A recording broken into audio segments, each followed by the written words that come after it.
और हम यही गलती करते रहे, हम मूल को छोड़कर डालियों को टहनियों की तरफ से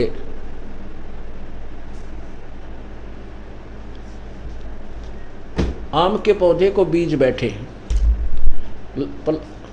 हमने उल्टा पौधा लगा दिया। ये देखिएगा, हमने एक आम के पौधे को लाकर के गमले में टहनियों की तरफ से डालकर इसकी पूजा शुरू कर रखी है।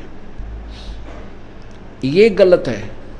इसकी प्रॉपर, इसका जो प्रॉपर वे है प्लांटिंग का, ये है जड़ को मिट्टी में दबाओ, लगाओ और जड़ की सिंचाई करो।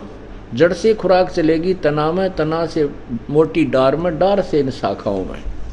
ब्रह्मा विष्णु महेश शाखा हैं। गीता जी अध्याय नंबर 15 के श्लोक नंबर 1 और 2, 3 और 4 में लिखा है कि ऊपर को जड़ वाला जो पूर्ण परमात्मा तो इसकी जड़ है, और नीचे को तीनों गुण रूपी रजगुण ब्रह्मा, सतगुण विष्णु, तमगुण शिव जी रूपी शाखा वाला ये उल्टा लटका हुआ संसार रूपी वृक्ष है। और जो संत इसके पूरे विभाग बता देगा, स वेदवित, वो तत्वदर्शी संत है। तो कबीर परमेश्वर ने स्वयं आकर बताया अपने रची हुई सृष्टि को कि अक्षर पुरुष एक पेड़ है, निरंजन वा की डार और तीनों देवा शाखा है, ये पात रूप संसार। तो दास जी कहता है कि जैसे आप पूजा कर रहे हो ये गलत कर रहे हो, ऐसी पूजा गलत है, ऐसे प्लांटिंग गलत है आपकी, ऐसे पौधा नहीं लगाना चाहिए, भक्ति रूपी पौधा हमने ऐसे लगाना चाहिए। और इस यहाँ सिंचाई करेंगे तो खुराक यहाँ इन ब्रह्मा विष्णु महेश रूपी टहनियों को प्राप्त होगी। ये पेड़ बड़ा होगा, बड़ा होकर के इन्हीं टहनियों को रजगुण ब्रह्मा, सतगुण विष्णु, तमगुण शिवजी रूपी इन टहनियों का फल लगेंगे। ये हमें बिना मांगे फल देंगे, क्योंकि हम सिंचाई मूल की कर रहे हैं। अब जैसे हम कोई किसी फैक्ट्री के मालिक की नौकरी कर रहे हैं, हम अपनी दिहाड़ी पूरी कर रहे हैं, तो वो तनख्वाह बनकर कलरक के पास आ जाएगी, कलरक हमें देगा, वो कैशियर देगा, लेकिन देगा वर्क डन, उसमें कोई चेंज वो कलरक नहीं कर सकता। दैट्स ऑल, इतनी समझो।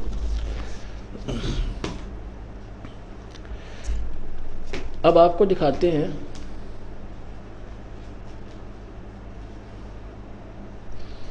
श्री देवी भाग पुराण के। पहले हम थोड़ा सा इसका मौखिक बताते हैं कि एक ब्रह्मांड के अंदर इस काल भगवान ने ऐसा षड्यंत्र रचा हुआ है सुनियोजित कि कोई भी इसके जाल को पहचान ना सके। इसकी पावर प्रबल है। ब्रह्मा विष्णु महेश 16 कला के भगवान हैं, ये 1000 कला का भगवान है। तो एक तो 16 हॉर्स पावर की मोटर और एक 1000 हॉर्स पावर की, तो बहुत अंतर हो जाता है, उससे काफ़ी दब जाती है, वो उसके अधीन रहती है। तो ऐसे ही पूर्ण परमात्मा संख असंख्य कला का परमात्मा है, उसके सामने ये ज्योति निरंजन फीका पड़ जाता है। लेकिन अपने 21 ब्रह्मांडों में ये सर्वस्वा अपने क्रिया करता है, सर्वस्वा कहलाता है। अब देखिएगा, अब देवी पुराण को आपको समझाएंगे। ये दास ने बहुत पहले चित्र बना दिए थी, देवी पुराण को बाद में पढ़ा और ज्यों का त्यों पाया, क्योंकि कबीर परमेश्वर ने अपने सवसम वेद में, 5वें वेद में, ये 18 पुराण, 11 उपनिषद, महाभारत, गीता, भागवत, चारों वेद, इनका निष्कर्ष, इनके सतर का ज्ञान और आगे का जो इनमें नहीं है उससे भी आगे का ज्ञान अपनी अमृतवाणी में बोला हुआ है। ये एक ब्रह्मांड है,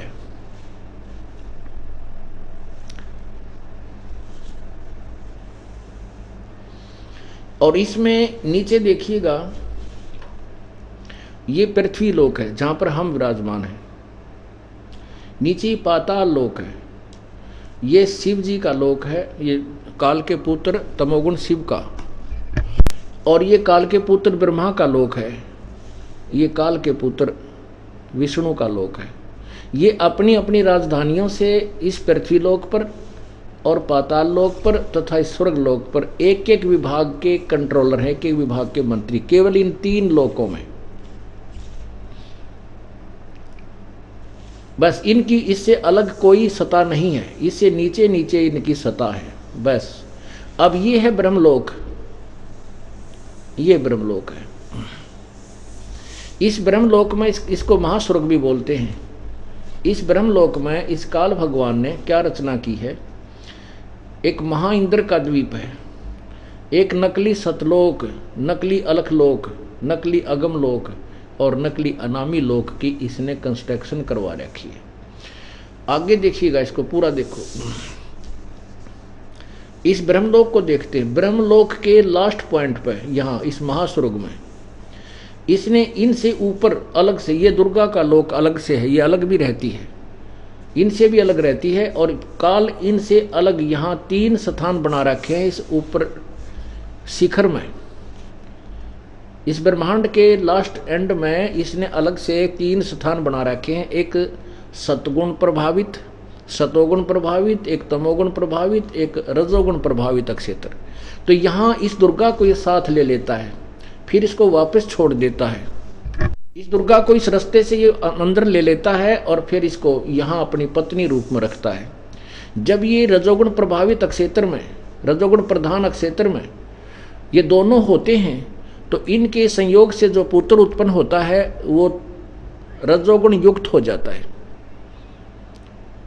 उसका नाम ये ब्रह्मा रख देते हैं। फिर इनको अनकॉन्शियस कर देते हैं, अचेत कर देते हैं। कोमा में उसकी परवरिश जारी रखते हैं, बेहोश रखते हैं और उसको फल फूल आहार उनको खिलाते रहते हैं कोमा में।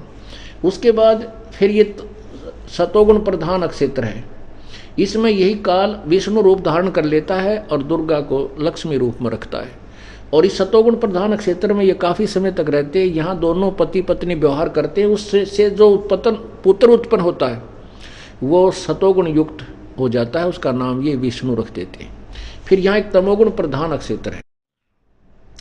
इसमें ये शिव रूप धारण कर लेता है और दुर्गा को पार्वती रूप बना लेता है। फिर दोनों के संयोग से जो पुत्र उत्पन्न होता है वो इन्हीं का हम शकल बन जाता है और तमोगुण युक्त हो जाता है, उसका नाम ये रुद्र या शिव या महेश रख देते हैं। अब तीनों को अचेत कर देते हैं। फिर जब जवान हो जाते हैं तब इनको ये सचेत कर देते हैं।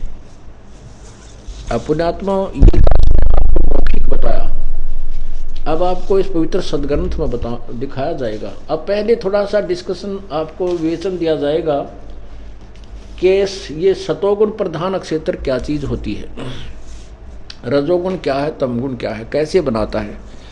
जैसे एक मकान में 3 कमरे होते हैं, एक मकान में 3 कमरे होते हैं मान लीजिए, तो उसमें एक में तो लगे हैं चित्र, अश्लील चित्र लगे हैं अर्धनगर स्त्री पुरुषों के। तो उसमें जब इंसान जाता है तो उसके अंदर रजोगुण अपने आप गंदे विचार उत्पन्न होने लग जाते हैं, बेहुदी बातें मन में अपने आप रहती हैं जब तक वो वहाँ रहता है और उन चित्रों पर दृष्टि रहती है।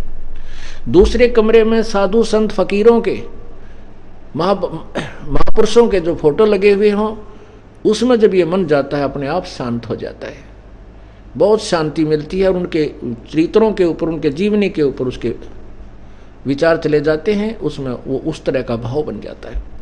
और एक में देश भक्तों के, शहीदों के लगे हों चित्र, उसमें जाति अपने आप खून खोलने लग जाता है और उसी तरह का भाव उसमें रहता है जब तक उनके देश भक्तों के और शहीदों के चित्र देखते हैं।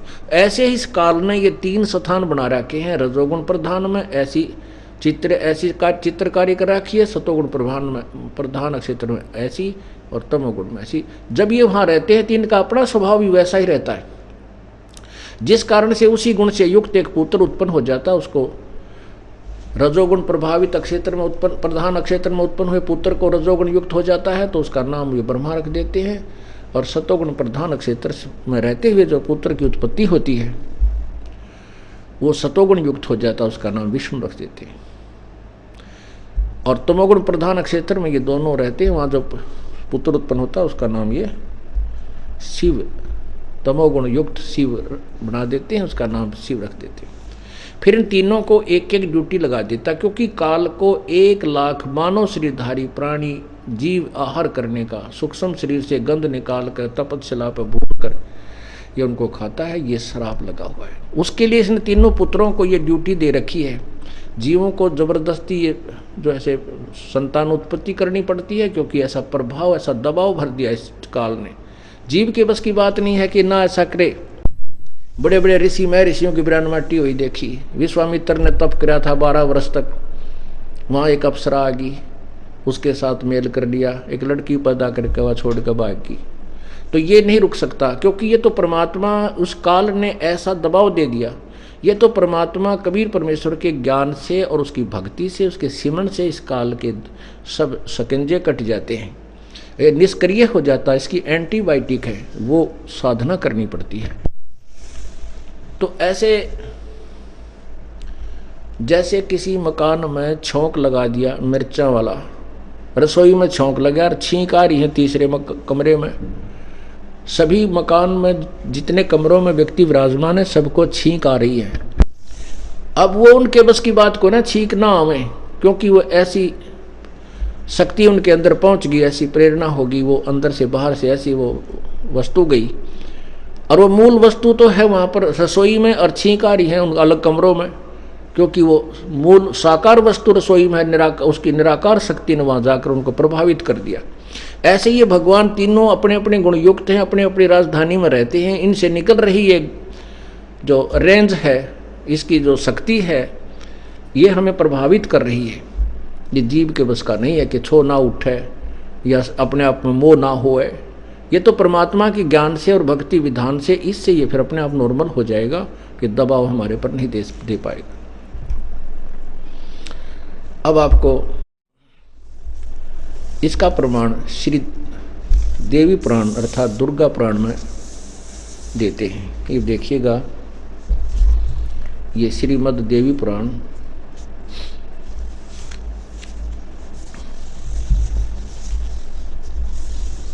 गीता प्रेस गोरखपुर से प्रकाशित है।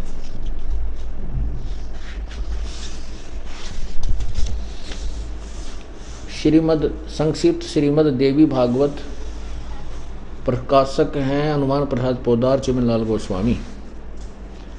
और ये कहाँ से मुद्रित है?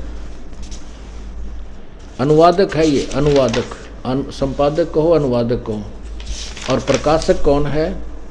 प्रकाशक में मुद्रक है गीता प्रेस गोरखपुर, गोविंद भवन कार्यालय कलकत्ता का संस्थान। अब देखिएगा, ये देखिएगा, ये है तीसरा स्कंद, ये दूसरा स्कंद समाप्त हो गया, यहाँ ये तीसरा स्कंद है, ये तीसरा स्कंद है। और ये प्रश्न नंबर 114 ये 113 पर ये तीसरा स्कंद प्रारंभ होता है यहाँ से। और ये प्रथम इसका अध्याय है, तीसरा स्कंद यहाँ से प्रारंभ होता है। जन्मेजय जो पांडवों का पोता था, परीक्षित का पुत्र, उस जन्मेजय पूछ रहा है व्यास जी से, और व्यास जी उत्तर दे रहे हैं। कहते हैं, व्यास जी कहते हैं, जन्मेजय ने पूछा कि मैंने सुना है कोई तो सृष्टि रचना कहते हैं उसने की है, कोई कहते हैं उसने की है, कोई कहते हैं उसने की है, कोई ब्रह्मा ने की, कोई विष्णु ने, कोई शिव जी ने की। तो मेरे ये समझ में नहीं आ रही भाई उसी का वास्तविक जो है ना सृष्टि करने वाला है कौन। तो व्यास जी बताते हैं, कहते हैं यही प्रश्न मेरे मन में आया था एक बार, मैंने ब्रह्मा जी के पुत्र नारद जी से पूछा था। नारद जी ने कहा कि व्यास जी जो प्रश्न तूने मुझसे किया है आपने, मैंने अपने पिता ब्रह्मा जी से पूछा था, वो मैं तुझे बताता हूँ, वो सुनो। अब देखो, जन्मेजय ने पूछा, भगवान आपने अम्बा यज्ञ अर्थात परम पवित्र नवरात्र व्रत करके उसके द्वारा देवी की आराधना करने की आज्ञा दी है, अतः वे कौन देवी है, कैसे और कब प्रकट हुई, उनके पधारने का क्या उद्देश्य है, तथा वे किन गुणों से विभूषित हैं, अम्बा यज्ञ किस प्रकार होता है, उसका कैसा स्वरूप आदि आदि। ब्रह्मांड साथ ही विस्तार पूर्वक ब्रह्मांड की उत्पत्ति कहिए, क्योंकि भूदेव ब्रह्मांड के विषय में जो कुछ कहा गया है वह वैसा है जैसा जो है। ये सभी बातें आप जानते हैं। मैंने सुना है कि ब्रह्मा, विष्णु और रुद्र ये तीन सगुण देवता हैं। कर्म से सृष्टि, पालन और संहार कार्य का उत्तरदायित्व इन पर रहता है। पाराशर नंदन व्यास जी, अब मैं इनके संबंध में विस्तार पूर्वक सुनना चाहता हूँ, आप बतलाने की कृपा करें। व्यास जी कहते हैं, राजन तुम्हारी बुद्धि बड़ी विशाल है। अभी तुमने जो पूछा है कि पूछा है कि ब्रह्मा आदि यानी ब्रह्मा विष्णु महेश की उत्पत्ति कैसे हुई, सो वह महान कठिन विषय है। इसमें उसमें अनेक प्रश्न उठ जाते हैं। यही प्रश्न पूर्व समय में मैंने नारद जी से किया था।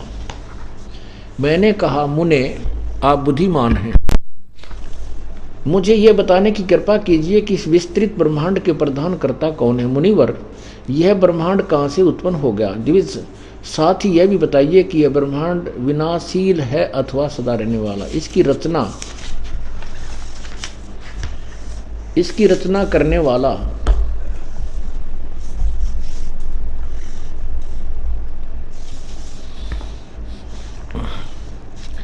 कोई एक है अथवा बहुत से इसके रचयिता हैं। कर्ता के अभाव में कार्य होना असंभव है। यह प्रश्न मेरे मन में उठा करता है। कुछ लोग भगवान शंकर को परम कल्याण मानकर जगत का रचयिता बतलाते हैं। वे कहते हैं कि देवादिदेव भगवान शंकर अविनाशी पुरुष हैं, उनका कभी जन्म और मरण नहीं होता। वे आत्मा में रमण करने वाले देवताओं पर भी उनका शासन बना रहता है। तीनों गुण रहते हुए भी उनमें से निर्लिप्त रहते हैं। वे संसार रूपी सागर के से उद्धार करने के लिए सदा तत्पर रहते हैं। अतः वे ही सृष्टि, स्थिति और संहार के अधिकार हैं। कई लोग भगवान विष्णु की प्रशंसा किया करते हैं। वे शक्तिशाली पुरुष, अव्यक्त, अखिल ऐश्वर्य के संपन्न परब्रह्म परमात्मा है। उनकी कृपा से भक्ति मुक्ति दोनों सुलभ हो जाती हैं। वे शांत स्वरूप आदि, उनका ये आदि कहा उसने। कुछ दूसरे लोग ब्रह्मा जी को सृष्टि प्रधान कारण बतलाते हैं। यहाँ देख रहा, कितने आचार्य भवानी को संपूर्ण मनोरथ पूर्ण करने वाली बतलाते हैं। वे आदि माया महाशक्ति एवं परम पुरुष के साथ रहकर, यानी अपने पति के साथ रहकर कार्य संपादन करने वाली प्रकृति हैं। दुर्गा को प्रकृति देवी पुराण में भी कहा। ये ध्यान रखना, क्योंकि गीता जी में आपको दिखाऊंगा प्रकृति शब्द। और प्रकृति, गीता जी अध्याय नंबर 14 के श्लोक 3 और 4 और 5 में कहा कि प्रकृति सबकी माँ है, मैं सबका पिता हूँ और मैं इस प्रकृति की योनि में बीज स्थापित करता हूँ जिससे सबकी उत्पत्ति होती है। इसे सिद्ध हो गया। आगे लिखा 14वें अध्याय के 5वें श्लोक में गीता जी में कि तीनों प्रकृति से उत्पन्न तीनों गुण, रजगुण ब्रह्मा, सतगुण विष्णु, तम गुण शिव जी, ये काल और दुर्गा से संयोग से प्रकृति से उत्पन्न हुए और यही इस जीव को यहाँ कर्मों के बंधन में बांधे रखते हैं। इसलिए वो प्रकृति शब्द याद रखना कि प्रकृति दुर्गा को कहते हैं, क्योंकि गीता जी चारों वेदों और इन पुराणों का सारांश है और उसमें कोड वर्ड ज़्यादा है। कोड वर्ड को ये दास ही बताएगा जिसको तत्व ज्ञान होगा, अन्यथा पहली 5वीं क्लास का टीचर और बीएड और पीएचडी की बातों को नहीं बता सकता। संपादन करने वाली प्रकृति है। ब्रह्म के साथ उनका अभेद संबंध है। ब्रह्म इस काल के साथ उसका अभेद संबंध है दुर्गा का। ये पति पत्नी व्यवहार है इनका। वे सृष्टि, स्थिति और संहार कार्य में संलग्न रहती हैं। संपूर्ण प्राणियों एवं देवताओं की भी वे जननी हैं। उनका कभी जन्म और मरण नहीं होता। वे वैष्णवी, सांभवी, ब्राह्मी, वासवी, वारुणी, वराही, नरसही तथा अद्भुत लक्ष्मी नाम से विख्यात है। यहाँ देखो,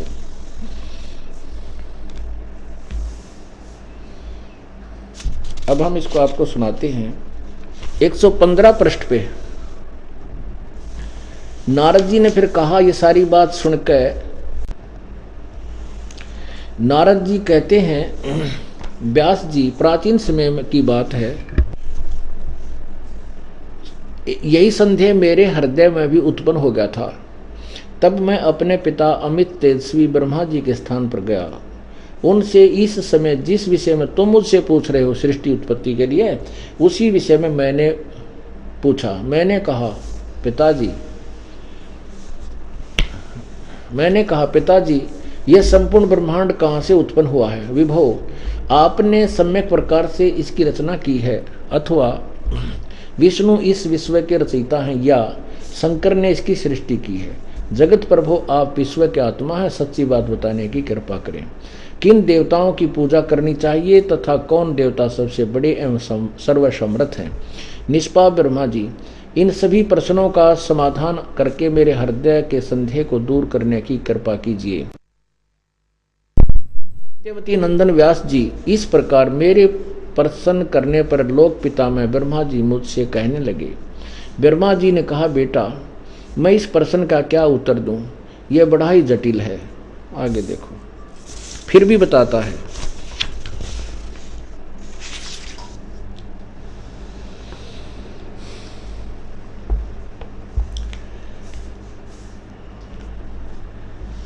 बड़ा ही जटिल है।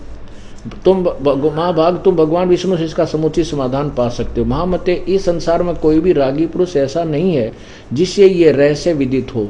जो त्यागी अहंकार रहित है, ईर्ष्या शून्य है, वही इसके रहस्य को जान सकता है। पूर्व काल में सर्वत्र जल ही जल था, सथा और जंगम जितने प्राणी उनमें कोई भी नहीं थे। तब कमल से मेरी उत्पत्ति हुई। उस समय मुझे सूर्य, चंद्रमा, वृक्ष, पर्वत कोई भी दिखाई नहीं पड़े। मैं कमल की कणका पर बैठकर विचार करने लगा, इस अगाध जल में मैं कैसे उत्पन्न हो गया, कौन मेरा रक्षक है, तथा इस प्रलय काल में सृष्टि में संहार करने वाले कौन विशिष्ट पुरुष है। कहीं भी स्पष्ट रूप से भूमि भी नहीं दिखती जिस पर यह जल टिका हो वह हो, यह कमल कैसे उत्पन्न हुआ। यों विचार करके मैं जल में उतरा, 1000 वर्ष तक पृथ्वी का अन्वेषण करता रहा। इस पर भी मुझे उस जल का कहीं और छोर नहीं मिला। इतने में आकाशवाणी हुई, तप करो तप करो। तब मैंने तपस्या आरंभ की। कमल पर बैठे ही 1000 वर्षों तक मैं तप करता रहा। फिर उसी समय सृष्टि करो ऐसी आकाशवाणी सुनाई पड़ी। उसे सुनकर मैं बड़े आश्चर्य में पड़ गया। सोचा, मैं किसकी सृष्टि करूं अथवा मेरा क्या कर्तव्य है। उसी समय मधु और कैटब नाम के 2 भयंकर दानव सामने आ गए। वे उस महावर्ण में मुझसे युद्ध करने की इच्छा प्रकट करने लगे। मैं उनसे भयभीत हो उठा। तब कमल का डंठल पकड़कर जल में उतरा। वहां मुझे एक परम अद्भुत पुरुष के दर्शन मिले। उनका श्री विग्रह मेघ के समान श्याम था। वे पीतांबर पहने थे, 4 भुजाएं थी, शेषनाग की सैया पर सोए थे। उन जगत प्रभु के गले को वनमाला सुशोभित कर रही थी। शंख चक्र गदा पद्म इन 4 आयुधों से यानी हथियारों से अनुपम शोभा पा रहे थे। ऐसे शेष ही भगवान विष्णु का मुझे दर्शन हुआ। वे योग निद्रा के वशीभूत होकर गाढ़ी नींद में सोए हुए थे।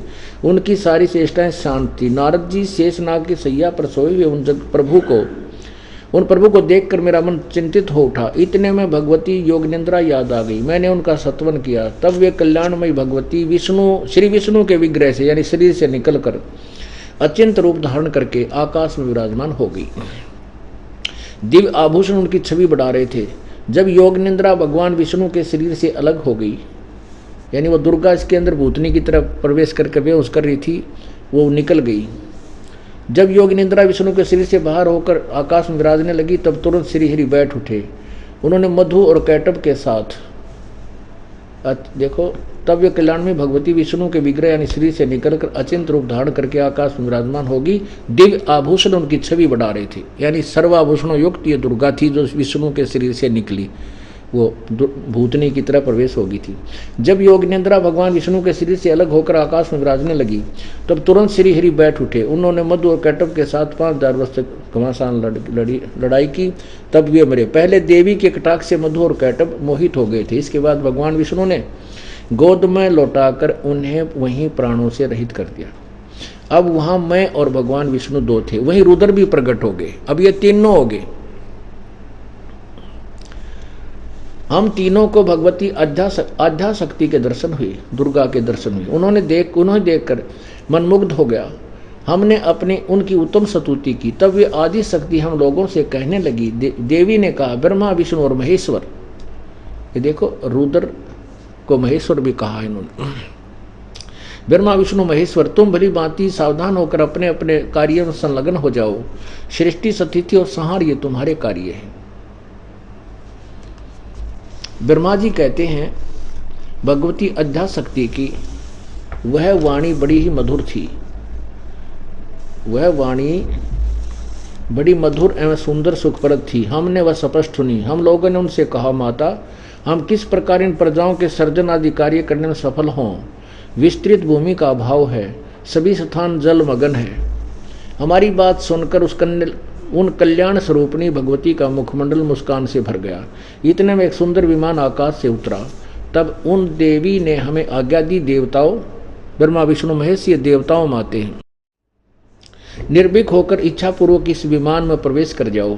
ब्रह्मा विष्णु और रुद्र, आज मैं तुम्हें एक अद्भुत दृश्य दिखलाती हूँ। हमने भगवती की बात सुनकर उसे श्रोधार्य कर लिया। उस रतन जड़ित विमान पर चढ़कर हम लोग आराम से बैठ गए। पुण्यात्माओं, अपने सदग्रंथ आपको पढ़कर सुना रहा हूँ। अपनी तरफ से कोई एक अक्षर भी मेल मिलाप नहीं कर रहा हूँ, और ये सच्चाई है जो आज तक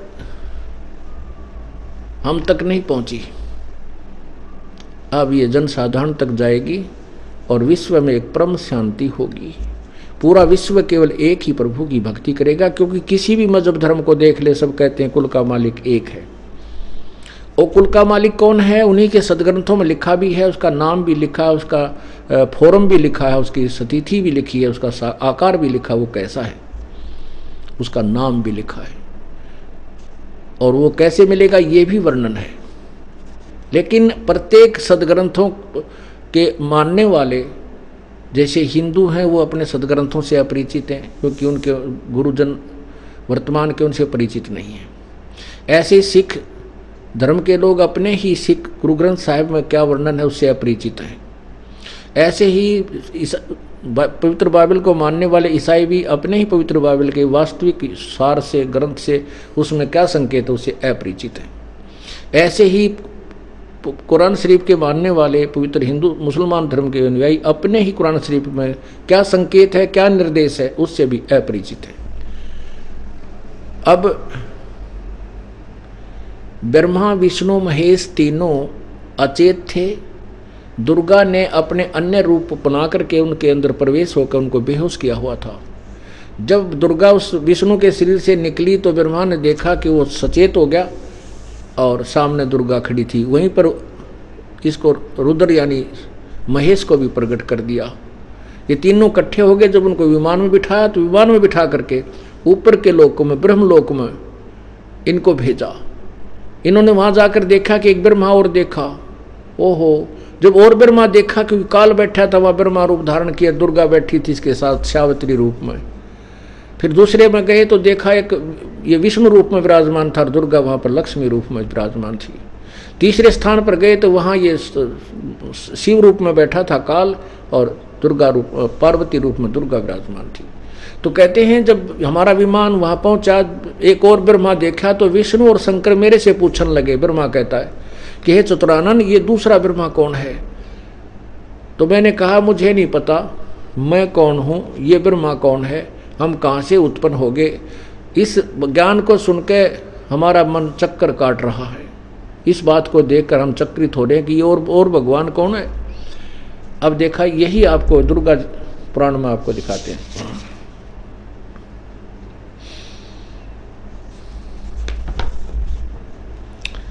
ये देखिएगा 117 पृष्ठ पे आगे हम।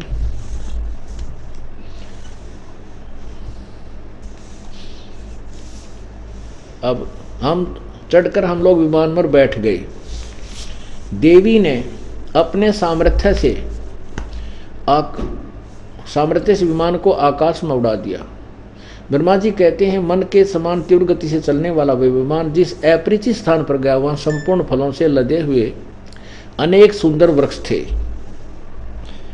आगे एक अत्यंत सुंदर नगर दिखाई पड़ा। अद्भुत चार द्वारी उस नगर की छवि बढ़ा रही थी। उसमें बहुत से ऊंचे ऊंचे महल थे, ऊंची स्थान यज्ञशाला बनी थी। उस नगर को देखकर उसका परिचय प्राप्त करने की मन में इच्छा उत्पन्न हुई। सोचा यह स्वर्ग हो, पर किसने इसकी रचना की? वस्तुतः वह नगर बड़ा ही अद्भुत था। वहां के राजा देवता के समान दिव्य पुरुष थे। शिकार खेलने के विचार से वन में घूम रहे थे आजाद। इतने में हमारा विमान हवा बल पाकर आकाश में मंडराने लगा। अक्षर भर के बाद हम दूसरे सुंदर पर्वत देश में पहुंचा। वहां हमने देखा अनुपम नंदन वन था। पराजित की सघन छाया के नीचे सुरभि गौ बैठी थी। वह पास में ही ऐरावत हाथी विराजमान था। सैकड़ों अप्सराएं, यक्ष, गंधर्व और विद्याधर उस पराजित उपवन में गाते व्यवहार करते थे। देखा तो वही महाभाग इंद्र भी थे। उनके सभी उनकी प्राण प्रिया सची विद्यमान थी। वह स्वर्ग के उस स्वर्ग के दृश्य को देखकर हम आश्चर्यचकित हो गए।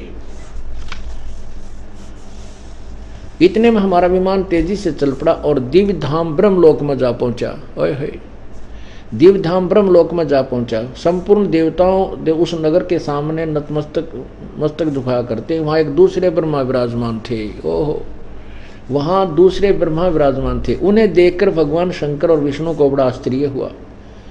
सभा लगी थी। भगवान शंकर और विष्णु ने मुझसे पूछा, चतुरानंद, ये अविनाशी ब्रह्मा कौन है?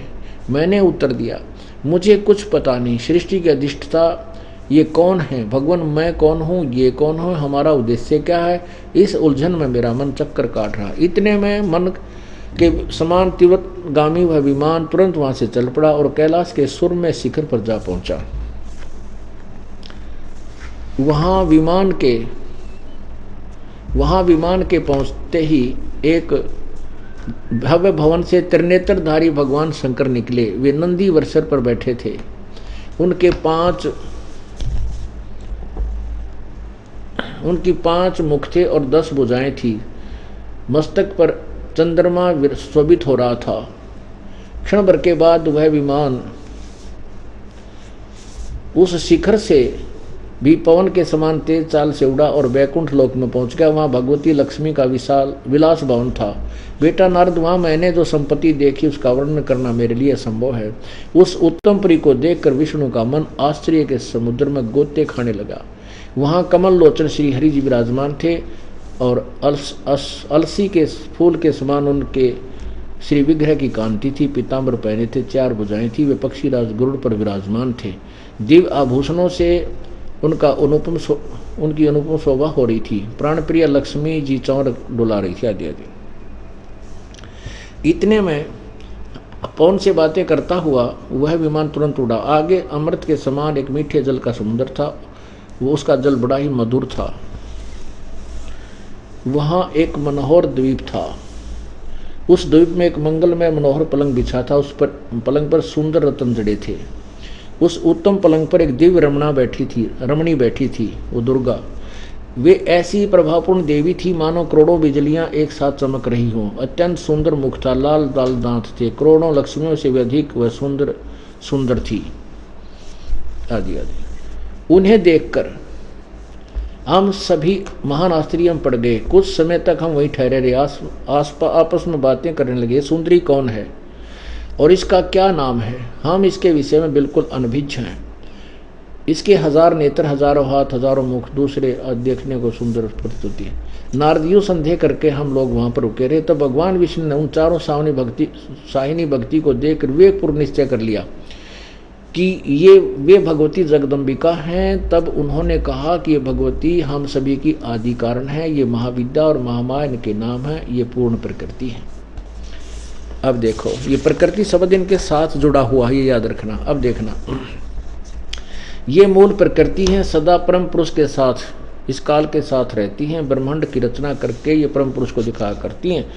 परम पुरुष दृष्टा हैं। ये वे ही दिवांगना हैं जिनके प्रलय वर्ण में मुझे दर्शन हुए थे। उस समय मैं बालक रूप में था। विष्णु जी का मैं छोटा सा बालक था। मुझे पालने पर झुला रही थी। वट वृक्ष के पत्थर पर एक सुदृढ़ सैया बिछी थी। उस पर लेटकर मैं पैर के अंगूठे को अपने कमल जैसे मुख में चूस रहा था। उन्हें देखकर मुझे पहले की बात याद आ गई। ये हम सबकी जननी है, अपनी माँ है। इसके विषय मेरी जितनी जानकारी है तथा मैं जो कुछ अनुभव कर चुका हूँ वह कहता हूँ, सुनो। अच्छा, ये जो कुछ बताया सुनो। अब हम आपको केवल इतना बताते हैं। अब 123 पृष्ठ पे आ जाते हैं। उसके बाद आपको अलग से ज्ञान सुनाते हैं। विष्णु जी दुर्गा की स्तुति करते हुए आ रहे हैं। ये 3रा स्कंद है। तुम शुद्ध स्वरूपा हो, यह संसार तुम्ही से उद्भासित हो रहा है। मैं ब्रह्मा और शंकर हम सभी तुम्हारी कृपा से विद्यमान है। हमारा आविर्भाव, जन्म तिरोभाव मृत्यु हुआ करता है। हमारा तो आविर्भाव माने जन्म, तिरोभाव माने मृत्यु होता है। केवल तुम ही नेता हो, जगत जननी हो, प्रकृति सनातनी देवी हो। भगवान शंकर बोले, देवी यदि महाभाग विष्णु तुम्ही से प्रकट हुए हैं। भगवान शंकर बोले, देवी यदि महाभाग विष्णु तुम्ही से प्रकट हुए हैं तो उनके बाद उत्पन्न होने वाले ब्रह्मा भी तुम्हारे ही बालक हुए। फिर मैं तमोगुणी लीला करने वाला शंकर क्या तुम्हारी संतान नहीं हुआ? अर्थात मुझे भी उत्पन्न करने वाली तुम ही हो। ओह, इस संसार की स्थिति सृष्टि स्थिति और संहार में तुम्हारे गुण सदा समर्थ हैं। उन्हीं तीनों गुणों से उत्पन्न हम, ओह, उत्पन्न हम ब्रह्मा विष्णु एवं शंकर नियमानुसार कार्य में तत्पर रहते हैं। पुण्यात्माओं, परमात्मा ने जो ज्ञान सुनाया था और वही अपने सद्गुण प्रमाणित कर रहे हैं। इसको देख करके, इस ज्ञान को सुन करके और ब्राह्मण के मुख से अनुवाद सुन करके वीरदेव सिंह बघेल काशी नरेश गदगद हो गया। अब काशी नरेश कहता, भगवान आपने तो कमाल कर दिया मेरे दाता, हम तो कति अंधे कर रखे थे मूर्खों ने। अब परमात्मा बोले उस पंडित जी को कि पंडित जी एक बार आप गीता जी और सुना दे 14वां अध्याय। अब देखिएगा श्रीमद् भगवत गीता,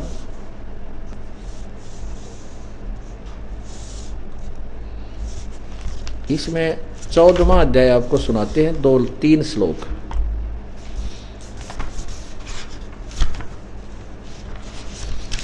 ये देखिएगा, अथ 14वां अध्याय।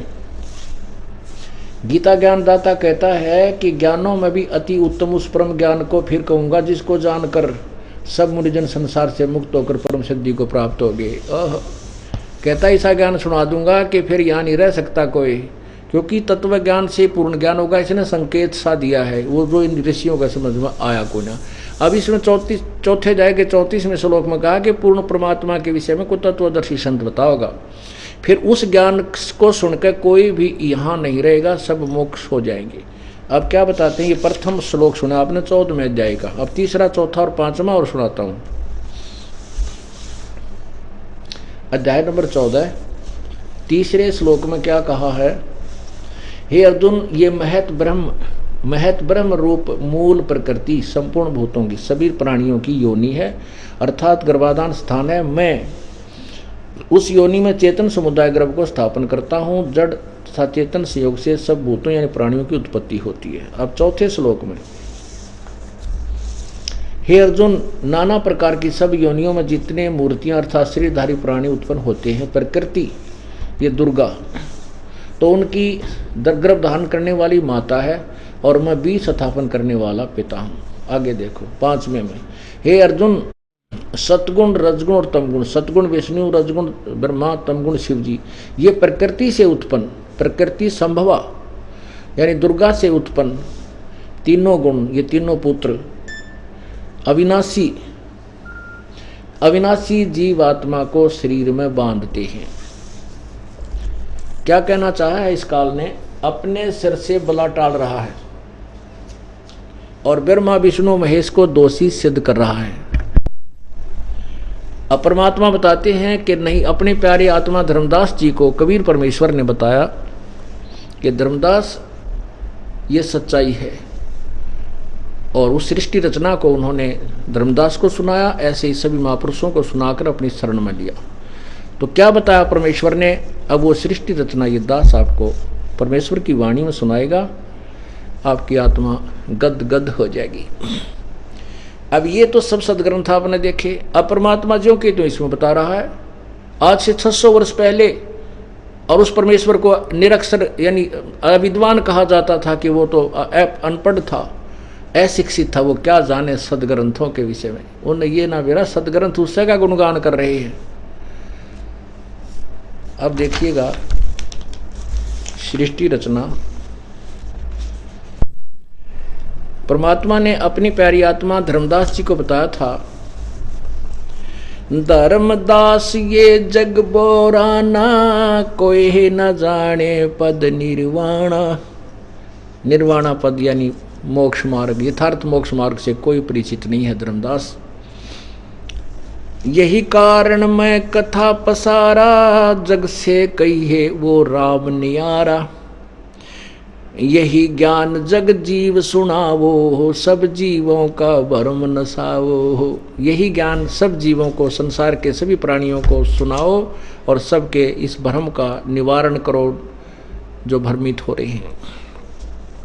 अब मैं तुमसे कहूँ चिताई, त्रिदेवन की उत्पत्ति भाई। कुछ संक्षेप कहूँ गहुराई, सब संशय तुमरे मिट जाई।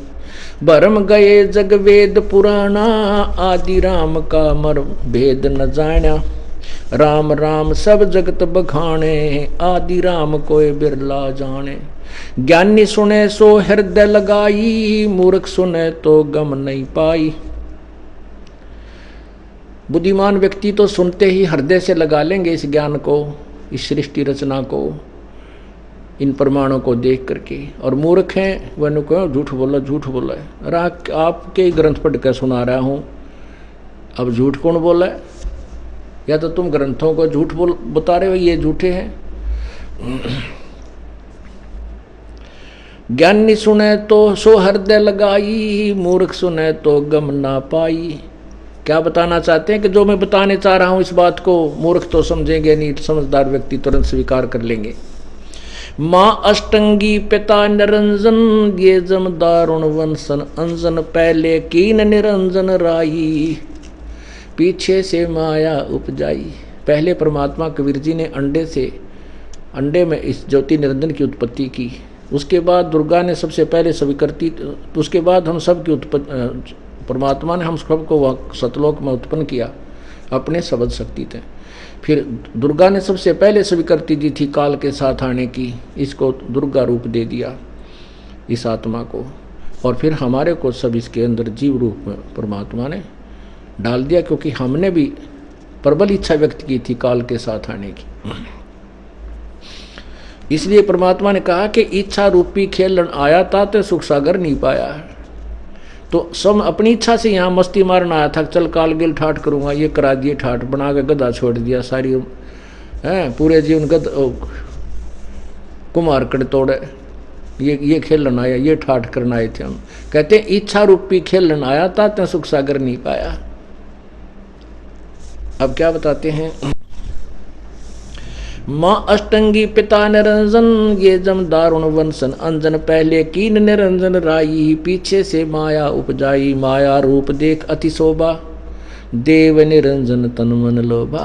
दुर्गा के रूप को देख करके सुंदर लड़की के रूप में इस काल के अंदर दुर्भावना उत्पन्न हुई थी।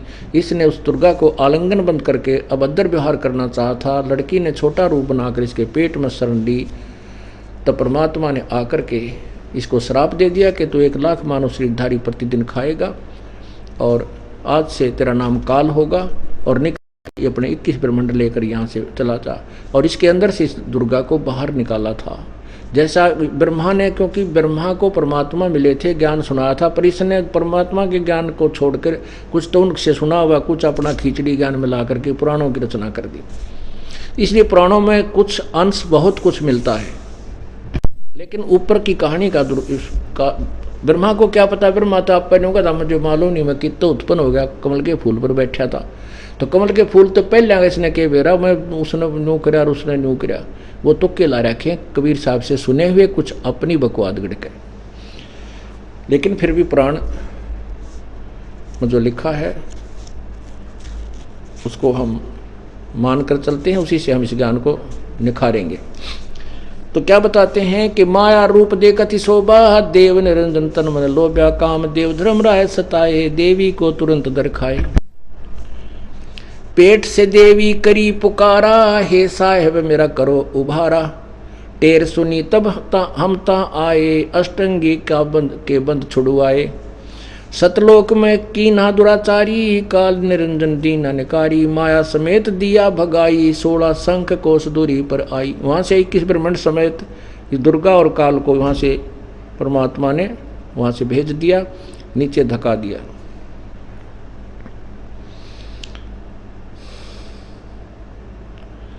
अष्टंगी और काल अब दोई, मंद कर्म से गए बिगोई।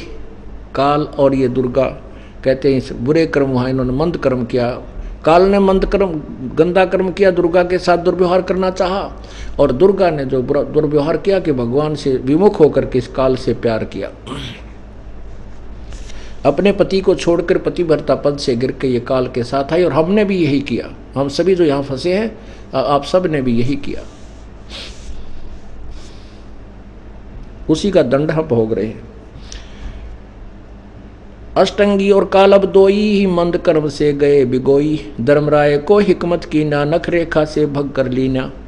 धर्मराय की ने भोग विलासा, माया को रही तब आशा। कहते हैं फिर माया गर्भवती हुई दुर्गा। धर्मराय 3 पुत्र अष्टंगी जाए, ब्रह्मा विष्णु शिव नाम धराए। दुर्गा ने 3 पुत्रों की उत्पत्ति की, ब्रह्मा विष्णु महेश, इनका नाम शिव नाम धरे गए। 3 पुत्र विस्तार चलावे, इनमें ये जग धोखा खावे। गम पुरुष गम कैसे कोई पावे, काल निरंजन जग भरमावे।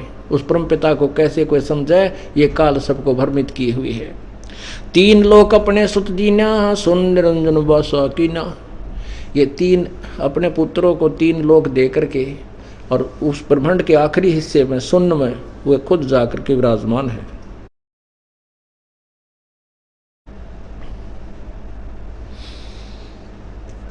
अलख निरंजन सुन ठिकाना, ब्रह्मा विष्णु शिव भेद न जाना। ब्रह्मा विष्णु भी नहीं समझ सके ये क्या कहानी है, ऊपर कौन ये और ब्रह्मा है, कौन विष्णु है, कौन शिव है। कहते हमारे समझ में नहीं आती ये क्या क्या चक्कर है।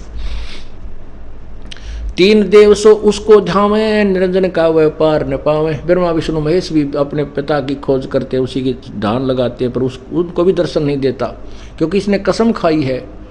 दुर्गा से कहा था कि मेरा भेद किसी को नहीं बताएगी, और बताएगी तो मैं तुझे भी श्राप दे दूंगा।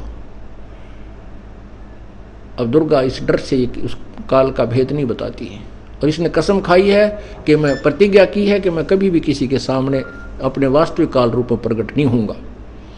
ये कभी ब्रह्मा रूप में, कभी विष्णु रूप में, कभी शिव रूप में ऐसे भ्रमित कर देता है। अलख 3 देव सो उसको ध्यावे, निरंजन का व्यापार न पावे। अलख निरंजन बड़ा बटपारा, 3 लोग जीव करे आहारा। 3 लोग के जीवों को खाता है। ब्रह्मा विष्णु शिव नहीं बचाए, सकल खाए पुनः धूर उड़ाए। ब्रह्मा विष्णु महेश की भी मृत्यु होगी, इनको भी ऐसे तपस्या पर भून कर अंत में खाएगा। तिनके सोते 3 देवा, अंदर जीव करते हैं सेवा। उसके 3 पुत्र हैं, ब्रह्मा विष्णु महेश, और ये ज्ञानहीन अंधे पुरुष भक्त इन्हीं की पूजा करते हैं। ये काल के पुत्र हैं, ब्रह्मा विष्णु महेश। अकाल पुरुष का हो नीचीना, काल पाए सभी गैलीना। ब्रह्म काल सकल जग जाने, आज ब्रह्म को ना पहचाने। 3 देव और अवतारा, इनको बजय सकल संसारा। 3 देवता ब्रह्मा विष्णु महेश, और इन्हीं के अवतारों की ये सारा संसार पूजा कर रहा है। 3 गुण का ये विस्तारा, धर्मदास में कहो पुकारा। पूरा वर्णन दे रहे हैं, 3 गुण भी बता रहे हैं, ब्रह्मा विष्णु महेश भी बता रहे हैं। 3 गुणों की भक्ति में ये भूल रहा संसार, कह कबीर निज नाम बिना कैसे उतरो पार। अब ये वाणी परमात्मा ने 600 साल पहले बोली थी और लिपिबद्ध कर दी गई थी, और आज ये वाणी सदग्रंथों ने इन सब ने सिद्ध कर दी कि परमात्मा जो 600 साल पहले बता करते वो सदग्रंथों में विद्यमान थी।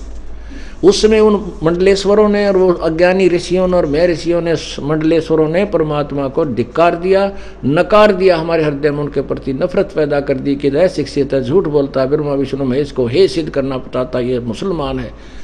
तो हमारे पूर्वज भोले बाले अशिक्षित थे, उन्होंने इस बात को मान लिया कि कबीर जी में शक्ति तो है, लेकिन ये वेदों और ग्रंथों के विषय में नहीं जानता होगा, क्योंकि ये अशिक्षित है। अब वही बीमारी आज तक सेध रही थी अपन। अब ये सदग्रंथ भी ये यही समर्थन करे जो परमात्मा ने 600 साल पहले अपनी सिंपल लैंग्वेज में इस वेद 5वें वेद में कहा। तो इससे सिद्ध होगा कि ये भगवान है, पूर्ण परमात्मा है, सर्वज्ञ हैं, सर्वश्रेष्ठ हैं। अब जैसा कि आपने गीता जी अध्याय नंबर 14 के मंत्र नंबर 5 में कहा है कि प्रकृति से उत्पन्न ये 3 गुण, इस अविनाशी जीव आत्मा को कर्मों के बंधन में बांधे रखते हैं, ये मुक्त नहीं होने देते, ये फंसा रहे हैं इनको यहाँ पर ब्रह्मा विष्णु महेश।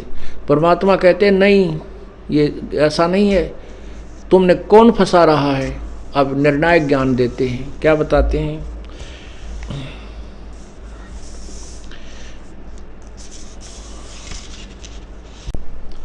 ब्रह्मा विष्णु महेश्वर माया और धर्मराया कहिए। धर्मराया कहते इस काल को, ज्योति निरंजन को। इसने परमात्मा के सामने वचन किया था कि मैं सत्य का राज करूंगा। जो परमात्मा ने हम जीवों को इसको दिया, इससे ये कसम खवाई थी कि तू धर्म का सत्य का राज करेगा।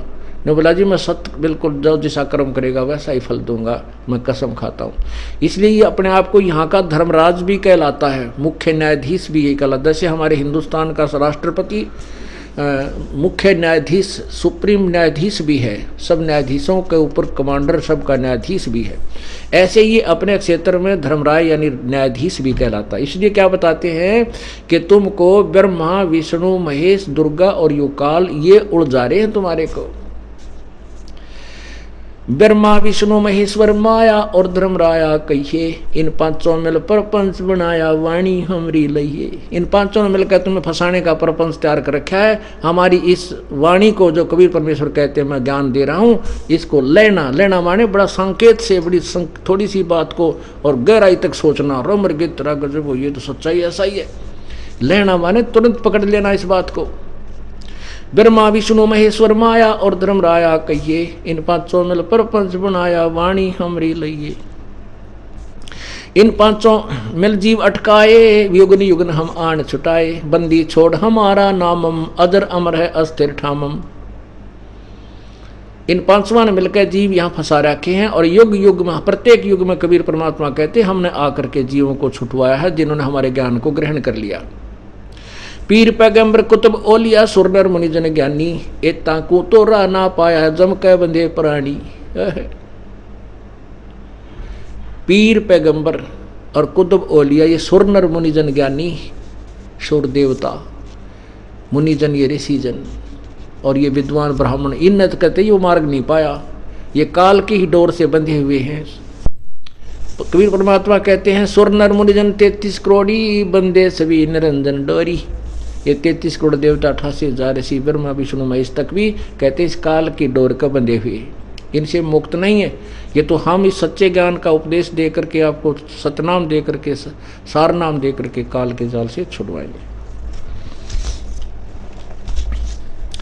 इस ज्ञान को सुनकर वीरदेव सिंह बघेल ने प्रभु के चरण पकड़ लिए। अब वीरदेव सिंह बघेल अन्य ब्राह्मणों को कहता है कि तुम झूठ बोलते हैं, तो वो बगावत करने को तैयार हो जाते हैं। वीरदेव सिंह बघेल चुप हो जाता है, कहते तेरा राज ना गड़बड़ हो जा। परमात्मा बोले अपना काम बना ले, तेरी कोई ना सुने, क्योंकि काल का जबरदस्त जाल है, ये अब ही काटना था परमात्मा ने, अब देखना। तो प्रभु का प्रथम उपदेश प्राप्त किया वीरदेव सिंह ने। आगे कथा फिर सुनाएंगे। अब आपको एक अनहोनी सुनाते हैं।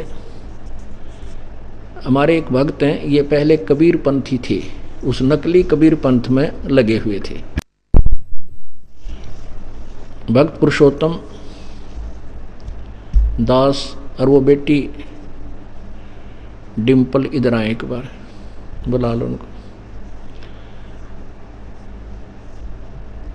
ये पहले भक्त पुरुषोत्तम दास कुरुक्षेत्र से, ये पहले लहर तारा तालाब पर जो खरसिया गद्दी से आई हुई एक नकली गद्दी बनी हुई है, वहाँ से ये उपदेश लिए हुए थे और ये कई पीढ़ी से कबीरपंथी थे। इनके पूज्य पिताजी भी वहीं पर से उपदेशी थे और इनका परिवार भी। और काशी वाले वो वहाँ के आचार्य थे, इनके घर पर आते थे, बड़ी सेवा इनकी पूजा करते थे। एक दिन कुछ समय हमारी वहाँ सीढ़ी चली थी कुरुक्षेत्र में, 1 महीना चली थी, क्योंकि हमने वहाँ सत्संग करना था। 1 महीने में भी उन्होंने बंद करवा दी, जिनकी रोजी रोटी बंद हो गई थी। इन्होंने वह सीढ़ी सुन ली एक दिन, इनके तड़फ उठी कि भी ये ज्ञान तो हमने कभी सुना नहीं, और हमारे गुरु लोग तो ये बताते नहीं, हर कबीरपंथी कहलाते हैं। तो ये सोच कहता, मैं सोच ही रहा था कि कभी संत कहाँ मिला है, कैसे मिलूं। इतने में इस कहता मैंने पोस्टर लगा, देखा कि संत रामपाल तत्वदर्शी संत कुरुक्षेत्र में 5 दिन का सत्संग करने आ रहे हैं, 4 दिन का। कहता मैं गदगद हो गया। इन्होंने सत्संग सुना, सत्संग सुनते ही उसी दिन पूरे परिवार समेत इन्होंने उपदेश ले लिया। फिर इनके पिताजी ने भी उपदेश ले लिया। वो बुजुर्ग यहीं रहते हैं आश्रम के अंदर, पुण्यात्मा। और उस बुजुर्ग ने अब इतना कुर्बानी कर दी, इनके 2-3 बेटों ने भी नाम ले लिया। पुरुषोत्तम से छोटा भक्त बेटा है रोशनलाल, उसने भी उपदेश ले लिया। एक और भाई है इनका सतपाल, उसने भी उपदेश ले लिया। तो इनके पिताजी ने कहा भी मैंने तुम्हारे लिए बहुत कुछ किया, अपने लिए कुछ नहीं किया अभी तक। तुम्हारे लिए मैंने 10-10 किले यानी 50-60 किले और बना कर दे दिए बेटा। और अब मुझे पता चला कि मैंने कुछ दान पुण्य कुछ किया वहाँ पर, तो ठीक कुपात्र को कर दिया, वो संत सही नहीं थे। अब मेरा क्या बनेगा? कहा मेरे बाटे 3 किले आते हैं, मैं 3 किले गुरुदेव को दान करता हूँ। बोलो सतगुरुदेव।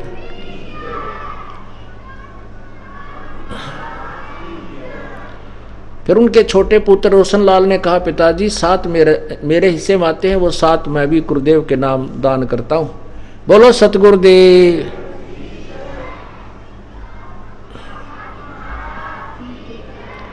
अब कहने का भाव ये है दास का कि समझा है तो सिर दर पाओ, बहर नहीं रे ऐसा दाओ। तो इन्होंने उपदेश ले रखा है सन 2004 से। और पुरुषोत्तम दास उस झूठे केस में जो हमारे ऊपर षड्यंत्र रच के हमारे ऊपर इसी कारण से, क्योंकि हम सच्चाई कह रहे थे, उनकी पोल खुला थी, जनता और प्रजा को भ्रमित करके उन दुष्ट आत्माओं ने हमारे ऊपर झूठा केस बनवा दिया और जेल में रहे। ये पुण्यात्मा पुरुषोत्तम दास जी वहाँ हमारे साथ जेल में भी रहा।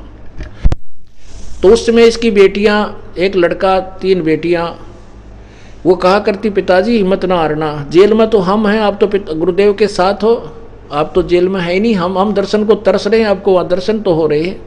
ये छोटी छोटी बेटी, इतना उत्साह था इनके अंदर, इतना ज्ञान था, अपने पिता के भी धैर्य को बढ़ाया करती थी। अभी 4था दिन है। उस दिन बीच वाली लड़की जो यहाँ बेटियाँ आती हैं सेवा करती हैं, एक बेटी तो यहाँ रहती है सेवा में 3 में से, और 2 भी कई बार रह जाती हैं। खुद पुरुषोत्तम भी आता है यहाँ पर सेवा करता है। तो अभी 4था दिन पहले वो बीच वाली लड़की का एंड हो गया, डेथ हो गई अचानक। आँखों से खून निकलने लग गया और आँखें रुक गई और बहुत बुरी तरह तड़फ कर शांत हो गई। पुरुषोत्तम भगत जी कह रहे हैं कि मैं देखकर इसकी दशा को समझ गया कि ये खत्म हो चुकी है। पहले इसकी माँ मरी थी, वो भी ऐसी स्थिति में थी, कति खत्म हो चुकी थी। सब डॉक्टरों को उसको दिखाया था, डॉक्टरों ने कोई उसका बचाव नहीं कर सके। उसी स्थिति में यह आ गई है और अब मैं इस लड़की को कहीं नहीं दिखाऊंगा। दूसरा मन में यह आता है कि लोगों को मैं कहता हूँ कि हमारे परमात्मा कबीर जी में इतनी शक्ति है, वो मुर्दे जीवित कर देते हैं। और आज लोगों को पता चलेगा तो मेरे क्या कहेंगे मुझे कि तू इतने डींग मारता फिर है, आज तेरी बेटी मेरी की तेरे भगवान ने क्यों नहीं बचाई। कहता मैं बाहर आके आंखों में आंसू आ गए और हाथ पाँव फूल गए। फिर मैंने यहाँ आश्रम में टेलीफोन मिलाना चाहा कि गुरुदेव से बात करूँ, वो हमारे नंबर बदल गए थे, वो नहीं मिल पाए। तो कहते इतने में वो लड़का आया भाग्या कि पिताजी आजा, बहन वापस जीवन आ गया इसका। एकदम उसने सांस लिया और उठ खड़ी हुई। लड़की कहती है कि मुझे पता नहीं कहाँ ले गई थी, और मैं कहने लगी मैंने तो अपने गुरुजी के पास जाना, मैं तुम्हारे साथ नहीं रहूँगी। इतना कहकर वो अपना सत सुकृत ये करती हुई और आंखें खुल गई, पर जय बंदी छोड़ करती हुई, और लड़की जीवित होगी। बोलो सतगुरुदेव।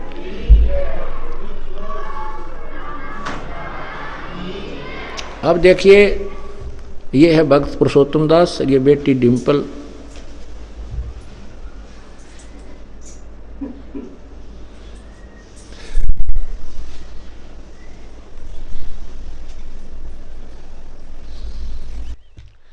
ये भक्त पुरुषोत्तम दास जी और बेटी डिम्पल। कथा मैंने आपको सुना दी, और बाकी ये भी कुछ 2 शब्द कहना चाहें तो कह सकते हैं। इनको दो माइक वगैरह।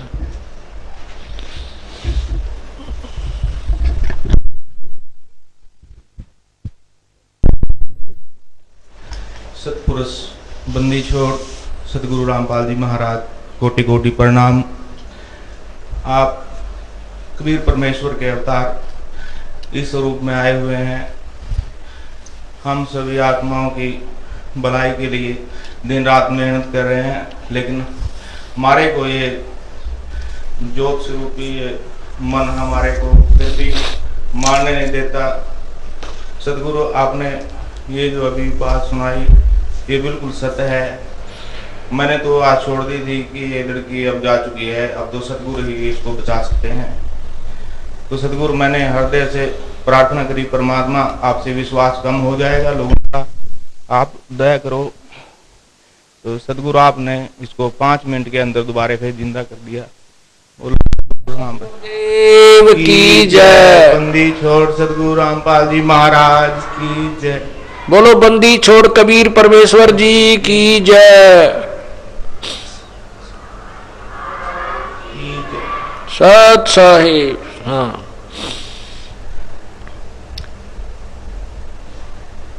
ये आपके सामने कबीर परमेश्वर ने मुर्दा जिंदी की हुई बेटी है, भक्तमती डिम्पल।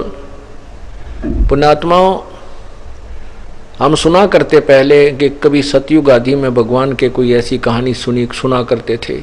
आज यहाँ पर लाखों की संख्या में ऐसे प्रमाण हैं जिनके जीवन एक्सटेंस कर रखे परमात्मा ने, क्योंकि परमात्मा पूर्ण ब्रह्म ये सतपुरुष है। कहते मासा घटे ना तिल बदय विद ना लिखे जो लेख, और साचा सतगुर मेट कर ऊपर मार दे मेघ। ऋग्वेद मंडल नंबर 10 सूक्त नंबर 161 के मंत्र नंबर 2 में लिखा है कि परमात्मा अपने उपासक के, पूर्ण परमात्मा सतपुरुष कबीर जी अपने उपासक के, यदि उसकी जीवन शक्ति समाप्त हो चुकी हो, यदि वो मृत्यु को प्राप्त हो चुका है, परलोक भी चला गया है, तो भी उसको वहां से छुड़वा करके वापस 100 वर्ष का जीवन दे देता है। बोलो सतगुरुदेव जय। तो वो वही प्रमाण, वही जो सदग्रंथ हमारे प्रमाणित करते हैं, वो आज सत्य कथाएं हमारे सामने कबीर परमेश्वर दोहरा रहा है। बोलो सतगुरुदेव। अब जो सारनाम प्राप्त करने के लिए आए हुए हैं पुण्यात्मा, सारनाम प्राप्त करना कोई बालकों का खेल मत समझना। ये तो ऋषि महर्षि और पहले बहुत कुछ चले गए जिन्होंने बहुत बहुत साधनाएं की, जीवन भी पूरे गाड़ दिए। सारनाम प्राप्त उन्हीं को होगा जिनके हृदय में धैर्य होगा, सच्ची लगन होगी, और ये दास देख लेगा भक्ति के योग्य होगे हो। अन्यथा कच्चे फोड़े पर डॉक्टर चीरा नहीं देता। मरीज तो कहता है जी कर दे दो चीरा, देना तो है ही आपने, कर दे दो चीरा, मैं तो बहुत दुखी हो रहा हूँ। लेकिन वो कहता रहता कल आना भाई, 2 दिन पीछे आना, ये गोली खा। उस फोड़े को पक जाने के बाद वो चीरा देता ताकि ये बीमारी बढ़ ना जाए। इसलिए पुण्यात्माओं, जब तक आप योग्य नहीं हो चुके होगे, ये दास आपको सारनाम नहीं देगा, चाहे 100 बार आना पड़े। और जो इसी परमात्मा के पाने के लिए तो राजाओं ने राज त्याग दिए, और मीराबाई ने अपना शरीर सौंप दिया था, मारो चाहे काटो, में भगवान से दूर नहीं हो सकती, तभी उनको भगवान मिला करते हैं। ऐसे ही जैसे क्या है, सतनाम जो है ये श्वास उश्वास से जाप होता है। ये समझो हमने जल प्राप्त करना है नीचे से, जमीन से, तो उसमें बोकी मारी जाती है और साथ में पाइप उतारी जाती है। सतनाम काम करेगा, पानी तक वो उस पाइप को पहुंचा देगा।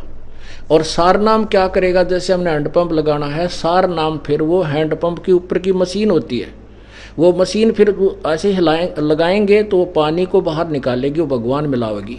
सारनाम परमात्मा मिलाओगा। लेकिन जब तक पानी तक नहीं पहुंचेगा तो उसके बोकी लगवाता ही रहेगा मिस्त्री के। अभी वो जो लगवाता है हैंडपंप, मालिक तो कहता बांध देन मशीन इस पर जल्दी ही, वो कई दिन ला दिए आपने, तो काफ़ी समय लग गया, तो वो नहीं बांधेगा, क्योंकि वो जब तक वह पूरा स्थान देख नहीं लेगा यहाँ जल आ गया है, वहाँ जाकर छोड़ देगा, फिर वो मशीन बांध देगा।